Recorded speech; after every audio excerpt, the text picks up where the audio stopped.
Repentance plus restitution equals restoration. Repentance plus restitution equals restoration. You need them both. You can't circumvent, can't do an end around, can't take a shortcut, can't do repentance for dummies. Repentance plus restitution equals restoration. And I believe there are people sitting in this room and people watching online today that need restoration. God is able to restore the years that the locusts in your life have devoured.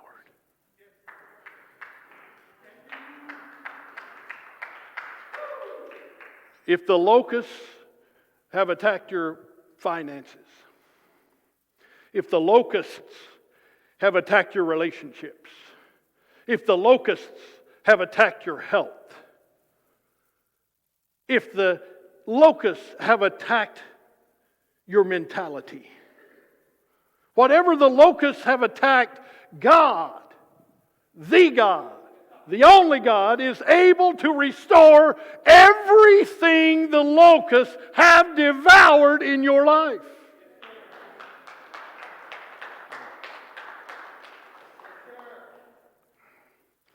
How do we experience that restoration?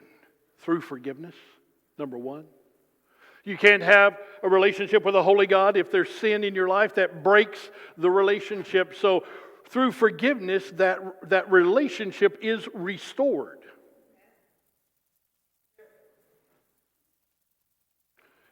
That purity of heart is restored. And the restoration of the Holy Spirit.